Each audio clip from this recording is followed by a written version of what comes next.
leguminosa forrageira com alto teor de proteína, boa adaptação a regiões de pouca chuva e a solos de baixa fertilidade. Fixa nitrogênio biologicamente e é uma grande alternativa para compor a alimentação dos animais nas regiões semiáridas do Brasil. A formação de um banco de proteína com glicídia pode ser feita com áreas adensadas para o corte e fornecimento através de feno e silagem. É uma estratégia que pode ser adotada em qualquer lugar do Brasil.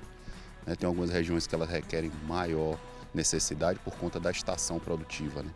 Nesses locais onde você tem um pequeno período de chuva e você tem uma limitação de produção, então é importante ter um banco de proteína como esse daqui, que a gente está por conta da produção de biomassa, mas mais importante é a geração de um produto que é caríssimo, que é a proteína para a alimentação dos animais.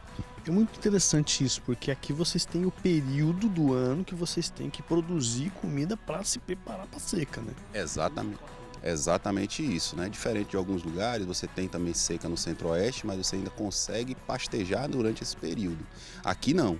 Então a alimentação ela praticamente cessa durante uma parte do ano e os animais eles têm que ser suplementados no período seco. E esse banco de proteína é importantíssimo nessa suplementação. Associado ao banco de proteína, a gente vai ter a silagem que é feita todo ano, obrigatoriamente tem que ser feita para esse período, e o uso da palma forrageira também, que é uma estratégia de conservação de alimento também. Apesar dela estar em pé, dela estar lá no lugar, mas é uma estratégia de conservação a palma forrageira. E o banco de proteína também. É importante estar atento aos detalhes da formatação do banco de proteínas, principalmente em relação à quantidade de plantas por área e ao espaçamento entre elas.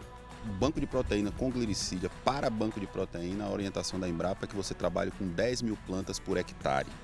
10 mil plantas por hectare vai ser um espaçamento de 1 metro entre plantas na linha e 1 metro entre plantas dentro da rua da própria planta. 1 metro entre plantas e 1 metro entre linhas, né? Então vai ter 10 mil plantas. Aí você vai ter uma produtividade aí próximo de 20 toneladas de matéria seca por hectare ano, com 2 a 3 cortes por ano da glicídia, a depender da região. Nessa nossa região aqui, que tem uma precipitação perto de 750 a 800 milímetros, a gente tem de 3 a 4 cortes anuais, com a produtividade perto de 20 toneladas de matéria seca ano. Agora, quais são os principais erros que o produtor comete na hora de implantar um banco de proteína como esse? O erro mais comum que a gente identifica é a superpopulação de plantas. O produtor muitas vezes coloca planta demais num espaço menor, num espaço pequeno, não atendendo essa recomendação da gente de 10 mil plantas por hectare. Isso acarreta um número maior de plantas, uma competição por água, uma competição por nutriente, e uma vez que ele pensa que vai aumentar a produtividade botando mais plantas, ele na verdade vai diminuir porque elas vão competir, vão produzir menos. E além disso vai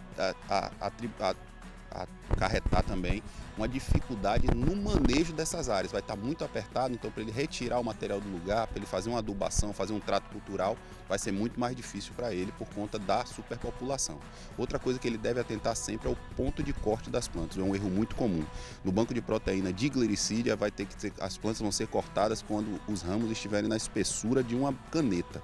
Então ali vai ser um momento ótimo porque os ramos vão estar completos de folha e também o próprio ramo ele vai ser nutricionalmente interessante para os animais. Do ponto de vista sanitário, de cuidados, o que o produtor tem que estar atento?